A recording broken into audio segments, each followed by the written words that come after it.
apakah ada ulama yang masih memperdebatkan hukum bank? Mau denger nggak nih? Ya, ini pahit ini ya. Ini berat tapi saya wajib menyampaikannya. Ada yang lulusan Al-Azhar nggak?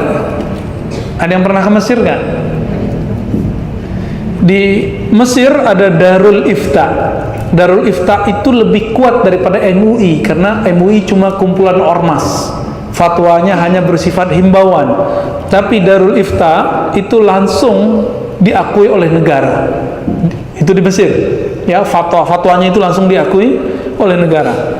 Ulama Mesir tahun 82-83 mengeluarkan fatwa bank itu apapun namanya haram. Alasannya apa? Karena bertambah, ada yang bertambah, bunga apapun namanya disebut dengan riba. Tapi Syekh Tontowi di tahun 87, 88, 89 mengeluarkan pendapat baru, boleh, tapi pendapat pribadi. Akhirnya di tahun 90-an, 2000-an, ulama-ulama Darul Ifta dan ulama-ulama Azhar kemudian mengkaji kembali. Hasilnya tahun 2003 Darul Ifta Mesir menfatwakan bahwa bank itu halal. Gimana itu? Wah, Ustadz ini liberal lagi nih. Kalau aneh liberal, maka Al-Azhar liberal. Ada yang berani bilang Azhar liberal? Ya. Darul Ifta liberal, ada yang berani bilang itu. Nah, liberal itu bukan itu. Liberal itu yang ngomong agamanya nggak pakai kaidah, itu baru liberal namanya. Ya. Apa itu liberal? Yang ngomong agama nggak pakai kaidah, kaidahnya tak berkaidah gitu. Ulama Darul Ifta itu rata-rata ulama Azhar semua. Apa fatwa mereka? Bank itu sudah kami kaji lama, maka kami merevisi fatwa yang tahun 80-an itu. Jadi di kalangan ulama sendiri ada revisi. Masa yang bukan ulama maksain ulama? Ustadz kadang takut sama jamaah, akhirnya Ustadz terpaksa juga ikut-ikut sama selera jamaah. Tapi kata guru kami ya, menanggapi perdebatan itu, Syekh Ali Mustafa Yaqub, Kiai Ali Mustafa Yaqub itu punya buku. Ada ikan tuna kok pilih bawal gitu. Ada ikan apa yang gede-gede itu? Ikan kakap kok pilih teri. Maksudnya apa? Udah ada bank syariah kok masih terjebak bank konvensional, meskipun ada ulama yang membolehkan bank konvensional. Jadi gimana sikap kita terhadap persoalan bank? Karena ulamanya beda pendapat, maka antum harus siap-siap beda pendapat dan beda pendapatan. Ya. Lalu ada persoalan di sini ya. Saya melihat, memandang, meneliti, mengobservasi orang-orang yang mengharamkan bank, gerakan anti riba ini nggak kafah juga. Dia gerakan anti ATM, kredit, debit, bahkan anti bank syariah. Namun masih pakai fulus rupiah. Kalau berangkat haji pakai real dan dolar. Saya mau tanya, yang mengeluarkan nilai, bukan nyetak, kalau nyetak ada pencetaknya ya, yang mengeluarkan nilai angka rupiah itu bank atau emas? Terjebak nih, lagi serius dibuat begitu jadi keblinger ya, kebleng ya. Yang buat itu bank atau bukan? Bank apa yang mengeluarkan nilainya? BI. Antum itu mengharamkan bank tapi pakai produknya, itu tanda nggak paham hukum fikih dan kawaid fikih. Dalam kaidah fikih ada sebuah kaidah at-tabi'u tabi'un. Kalau kamu mengharamkan A, maka apapun yang dihasilkan dari A haram. Kalau kita haramkan bank, maka antum haram menggunakan ATM, haram menggunakan fulus kertas atau fulus koin ataupun elektronik, haram semua. Maka beragama jangan picik. Oh, kita kembali ke dinar dan dirham. Allahu Akbar. Dinar itu diadopsi Rasulullah dari Romawi, ya kan? Nabi aja bisa ngadopsi, masa ente nggak ngadopsi? Ini mau kembali ke zaman barter kali ya? Mau zaman barter? Nauzubillah min dzalik. Yang dianggap ilmu ternyata ketidakmengertiannya. Tidak mengerti itu kalau bahasa kasarnya Pak, jahilun. Tapi kita nggak pakai ya, walaupun sebenarnya begitu. Jadi ulama kita beda pendapat. Saya sudah tanya ke MUI di pusat, ternyata MUI yang mereka masuk ke DSN, Dewan Syariah Nasional, itu ternyata pas dicek dompetnya separuh itu bank konven, tapi dia duduk di Dewan Syariah Nasional yang membawahi bank-bank syariah. Kan aneh. Iya, ternyata ulama-ulama yang yang menganjurkan bank konvensional sendiri juga belum tentu mengharamkan bank ulama yang menganjurkan bank syariah belum tentu juga menganjurkan bank. Nah, begitulah ya. Dia belum move on 100% gitu. Seandainya Indonesia ulamanya serius, ayo kita bareng-bareng tinggalkan bank syariah, bank konvensional. Hancur juga tuh. BUMN itu membawahi beberapa bank. Kalau kita tutup bank, bisa hancur negara ini. Maka bank itu salah satu nafasnya negeri ini. Antum percaya atau tidak? Buat jalan itu kalau gak ada bank gak jadi.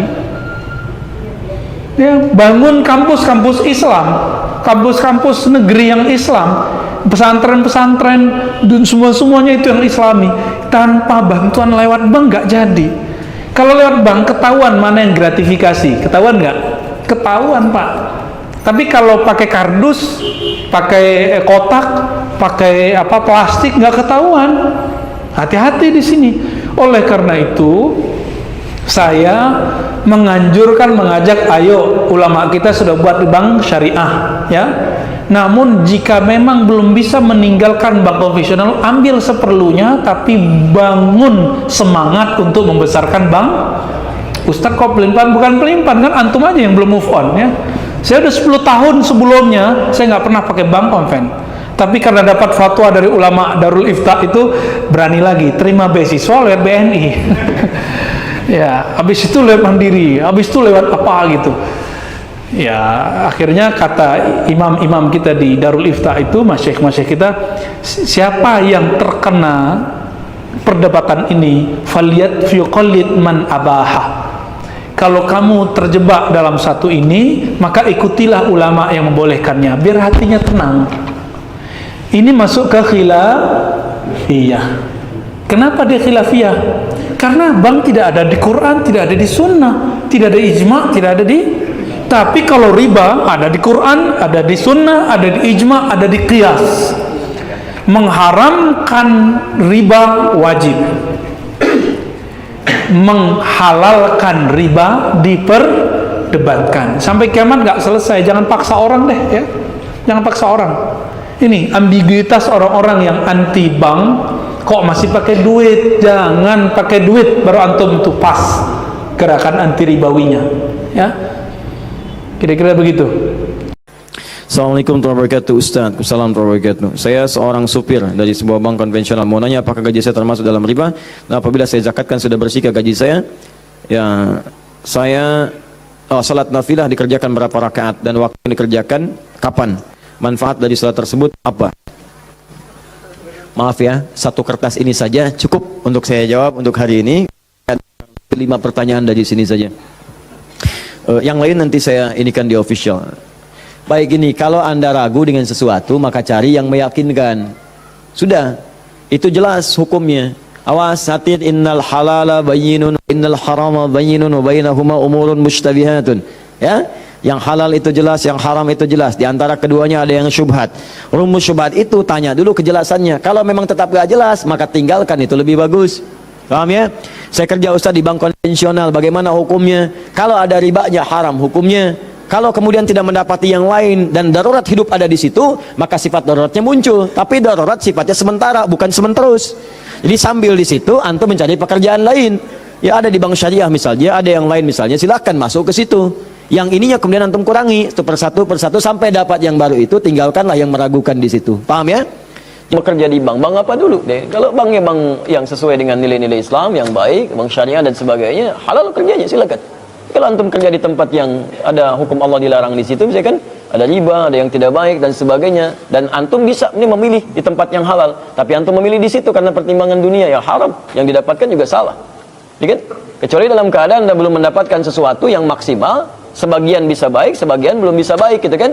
Maka silahkan ambil sebagiannya, yang tidak baiknya ditinggalkan, tapi dalam rangka mencari yang halalnya sambil berjalan. Ini kaidahnya jelas, ad-darurat tutubihul mahdzurat. Keadaan darurat membolehkan sesuatu yang terlarang sampai menemukan yang maksimal di situ sambil nyari. Tapi kalau antum punya pilihan mencari di bank misalnya yang sifatnya baik, hukum Allah diterapkan di situ, dapat di situ misalnya penghasilannya ada, kenapa mencari sesuatu yang lain? Ya, dan rezeki itu kan nggak berubah. Ya, nggak berubah. Antum sampai meninggal, rezekinya akan segitu-gitu aja. Ada yang 1 miliar, 100 miliar, 1 triliun, lebih daripada itu. Antum sebelum rezekinya diberikan sempurna, nggak akan meninggal. Nggak akan meninggal. Antum dapat misalnya kan, yang halal. Ini dapat dengan yang haram. Sama-sama, ini 1 miliar, ini 1 miliar. Jadi kalau bisa ngambil dengan cara yang halal, ngapain ngambil yang haram? Yang bedanya cuma keberkahan aja. Keberkahan. Orang kalau sudah disayang oleh Allah Subhanahu wa taala, berkahnya banyak diturunkan, dibuka di langit dan di bumi pintu berkah. Quran surah 7 ayat 96. Walau anna ahlal qura amanu wattaqau la fatahna 'alaihim barakatin minas sama'i wal ard. Kalau satu penduduk satu penduduk negeri bisa selampung nih semua beriman dan meningkatkan takwa. Ya, kerjanya karena iman, salat tidak ditinggalkan, malam-malam tahajud, puasa sunnah dijalankan. Masya Allah, itu la fatahna 'alaihim barakatin minas sama'i wal ard. Dibuka keberkahan di pintu langit dan bumi. Kalau keberkahan sudah turun, berkah itu artinya sedikit tapi banyak manfaatnya. Jadi oleh Allah Subhanahu wa taala diberikan berkah supaya nggak capek mikir. Rezekinya segitu juga, 1 miliar. Cuman disimpan oleh Allah tuh. Kamu nggak usah banyak mikir ya, nggak usah banyak mikir. Diturunkan dulu misalnya sebulan, taruhlah misalnya cuma 500.000. Tapi berkahnya luar biasa. Begitu butuh, pas butuh ada. Mau beli buah, temennya datang. Beli buah ya, saya aja yang bayarin. Masya Allah. Mau beli makanan, tiba-tiba temennya yang lain datang. Masya Allah. Ya, begitu berharap sesuatu, datang kiriman dari yang lainnya. 500.000 awet sebulan nggak dipakai. Masya Allah. Ya, terus ya begitu tuh jalan. Jadi nikmat. Dan hatinya juga nggak mikir macam-macam. Nggak mikir macam-macam. Mau berangkat, temannya datang, ikut saya aja yuk. Masya Allah. Nggak mikirin bensin, nggak mikirin ngelap mobil, nggak mikirin macam-macam, gitu kan? Biasa aja. Kalaupun punya nggak sibuk dia, capek gitu ya. Nggak dalam keadaan lelah, nggak dalam keadaan capek. Ini tidak. Begitu Anda mendapatkan dengan cara yang haram, nah, lawannya nafsu. Keberkahan terkunci, nafsu muncul. Sedangkan sifat nafsu selalu ingin, walaupun belum tentu dibutuhkan. Makanya, kalaupun yang terlihat sudah banyak, di rekening misalnya sudah ada 500 juta, rasanya kurang aja. Masih ingin terus. Antum modal kerja 10 juta. Dapat keuntungan pertama misal 5 juta. Masya Allah, keuntungan yang kedua misalnya 3 juta. Yang selanjutnya 1 juta. Nah, maaf, menurun atau naik? Tuh, antum bilangnya turunkan, itu bukan untuk turunkan. Barangkali kamu pikirnya terlampau banyak. Dikasih 5 juta, kemarin sholat sunnah ketinggalan. Turuninnya 3 juta dulu gitu kan. Walaupun di atas modal juga. Supaya antum mikir, yang 5 juta aja belum dikeluarin. Masa mau mikirin yang lain? Itu mau kumpulin sampai kapan lagi? Aja begitu terkumpul capek hidupnya. Silahkan cek, orang yang bekerja dengan nafsu, apalagi mendapatkan dengan cara yang haram, hidupnya nggak akan tenang. Ngitung terus. Ngitung. Tapi tipikal manusia memang pengen kelihatan. Hidup antum 5 miliar misalnya, pilih mana ya? Diberikan sekaligus 5 miliar bisa dipegang begini, atau disimpan oleh Allah. Begitu butuh baru diberikan. Pilih mana? Masa? Umumnya pengen dipegang. Antum belum gajian aja udah sibuk gitu kan. Allah gini. Masya Allah gitu kan. Ya. Isi uang belanja 3 hari lagi belum selesai sudah mikirin gitu kan. Artinya pengen megang, itu sifat manusia. Padahal kebanyakan dipegang capek. Begitu sudah semakin banyak, Masya Allah. Tadinya kalau 100.000 masuk dompet, udah 100 juta, waduh kebanyakan nih. Simpan 1 miliar, berangkas Bikin berangkas, mau tidur, cek dulu barangkali satu kurang situ, hitungin lagi 1 miliar gitu kan. Sampai subuhnya juga terlambat, tahajud enggak, gitu aja semalaman tidur juga enggak. Capek gitu kan. Ini poin yang barangkali dicek ya. Kalau semakin banyak antum meninggalkan ibadah, pasti ada yang salah tuh. Apa hukumnya dia kerja di Bank Indonesia? Kerja di Bank Indonesia. Apakah baik. juga termasuk ke dalam riba dia? Baik. Dan bagaimana cara kita berkunjung ke rumah saudara kita yang bekerja di tempat riba? Karena Baik. bisa jadi dia makanan yang disajikan itu kan dari gaji ribanya tersebut dia. Baik. Baik, cukup. Ya, cukup.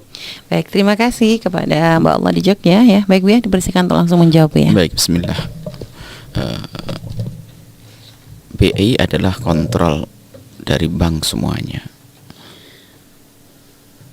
Jadi fungsinya adalah untuk, kalau tidak salah seperti itu, adalah bukan seperti bank-bank yang lainnya.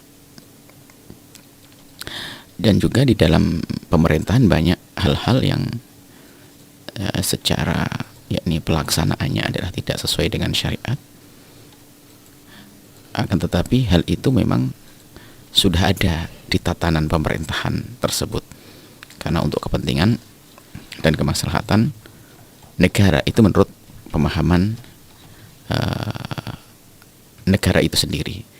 Dan karena memang negara kita bukan negara yang negaranya kaum muslimin, akan tapi undang-undang di dalamnya adalah bermacam-macam, maka siapapun yang ingin bekerja di negeri ini hendaknya memilih. Pekerjaan banyak yang bersih yang bersih banyak, jadi masih ada pilihan kita untuk mengambil pekerjaan yang bersih, yang tidak ada bau-bau riba, tidak ada bau-bau kezaliman dan sebagainya, masih banyak. Termasuk ya di dalam urusan dunia perbankan, kalau Anda punya ilmu perbankan, maka alangkah indahnya kalau Anda membesarkan bank syariah itu. Mungkin Anda bertanya, bank syariah pun nanti kesananya juga dikontrol oleh BI. Nah, BI itu sebagai pengontrol adalah seperti sebuah, mungkin bisa kita gambarkan seperti negara itu sendiri. Itu sebagai bisa dijadikan perangkat negara untuk menjaga bank-bank yang ada di Indonesia, termasuk di dalamnya adalah bank syariah. Maka sebaiknya, hendaknya seseorang itu selagi bisa memilih pekerjaan, pilih yang bersih, tanpa ada sesuatu yang meragukan atau bahkan mungkin ada keharaman, karena haram itu adalah urusannya nanti di akhirat. Nah, jika BI itu adalah namanya saja adalah bank, katanya di situ tidak ada, wallah alam, kita pengen tahu sesungguhnya tidak ada penyimpanan uang di sana dari individu, akan tapi BI itu hanya sekedar mengontrol dan sebagainya, maka itu beda, berarti dia seperti negara itu sendiri, seperti pemerintahan itu sendiri. Jadi kalau tidak ada BI bisa saja berantakan. Maka di sini sangat beda dengan bank konvensional. Wallah alam, kita pengen tahu sesungguhnya BI itu seperti apa sih? Karena BI katanya tidak meminjamkan kepada seseorang dan juga tidak seperti itu, akan tapi dia adalah mengontrol semua perbankan. Jika itu adalah yang mengontrol semua perbankan dan bukan meminjamkan kepada seseorang atau mengambil dari seseorang kemudian menjadi dikembalikan dengan ada kelebihannya dan sebagainya, maka BI adalah seperti instansi seperti yang lainnya, hanya namanya saja Bank Indonesia, bisa saja seperti itu. Jadi kita perlu keterangan yang sesungguhnya dari ahlinya ini. Kami mendengar hanya sekedar begitu. Kalau memang kasusnya semacam itu, BI ini adalah hanya namanya saja bank, yang bisa saja dirubah menjadi pengontrol bank Indonesia, bisa saja. BI itu adalah bisa dirubah menjadi judulnya saja, bisa dirubah menjadi pengontrol bank. Ini yang kami dengar, tapi kita perlu kembalikan kepada siapapun yang di BI. Jika BI adalah punya fungsi pengontrol dan tidak meminjamkan dan tidak ada orang punya tidak terima uang dari orang per orang untuk bisa dikembangkan di situ, maka dia adalah seperti pengontrol, alat negara untuk mengontrol keuangan. Jika begitu kasusnya, maka tidak bisa disamakan dengan hukumnya bank konvensional. Jadi di dalamnya adalah memang mengurusi, ya seperti halnya kalau negara kan mengurusi macam-macam, ngurusi usahanya orang yang macam-macam ini. Berarti ini berarti di dalamnya adalah ada bank syariat yang diurusi dan ada bank konvensional diurusi, maka maksudnya adalah wilayah syubhat. Tidak bisa kita hukumi haram 100% dan juga tidak bisa kita katakan halal 100%. Maka orang beriman kalau ingin menghindar itu lebih bagus. Tapi karena ini penting, hanya gelarnya saja bank, tapi bisa saja dirubah menjadi pengontrol atau bagaimana. Itu jika benar kita pengen sesungguhnya. Jika ternyata definisinya sama dengan bank konvensional, ya nggak usah pertanyaan, jawabannya adalah jawaban untuk bank konvensional seperti itu. Kemudian pertanyaan yang kedua ada cara berkunjung kalau ke rumah saudara. Kalau rumah saudara, Anda perlu menjaga perasaan orang yang beriman itu jauh lebih penting. Nah, menjaga hati itu lebih penting. Karohmanya, kehormatan seorang muslim mukmin lebih penting. Jadi kalau memang Anda masih bisa menduga bahwa di situ hartanya bukan harta dari tempat riba, Ya, maka masuknya sama subhat. Karena yang disajikan kepada Anda bisa saja yang halal, kan begitu, bukan yang haram. Nah, maka itu adalah subhat. Tapi kalau Anda yakin betul ini adalah dari yang haram, ini loh hasil riba saya, gaji riba saya, gaji kerjaan saya tempat riba, ini loh kan begitu ya. Ini maka Anda tetap berkunjung ke tempat beliau, akan tapi hindari untuk mengambil makanannya. Kan bisa saja. Anda bisa saja dengan cara apapun ngobrol yang lama, yang asik tanpa harus makan dan sebagainya. Mungkin yang repot Anda dibawa ke rumah makan harus makan gitu. Anda menghindari. Kalau memang itu dia tidak punya kerjaan lain kecuali Itu. itu. Dan Anda pun tidak perlu banyak bertanya. Selagi masih ada dugaan, ada halalnya, cukuplah. Tidak usah gimana, dari mana ini, dari riba atau enggak, itu nyakitkan hati orang. Jadi jangan berlebihan, akan tapi kita perlu waspada, hati-hati gitu saja. Kalau berlebihan nyakiti orang. Sebenarnya, Bu, ini dari mana, Bu? Biarpun itu harta halal, dia akan tersinggung karena Anda bertanya itu berangkat dari ada dugaan, kan begitu. Orang diduga kan nggak enak, jadi kita perlu mendengar saja perlu mencari informasinya sederhana saja, tanpa harus detail-detail begitu. Ada enggak kerjaan yang lain? Oh, dia punya toko, ya sudahlah. Itu. Jadi jangan setiap orang ditanya ini halal haram ini. Itu bukan itu bertentangan dengan adab yang diajar Nabi dan itu menyakiti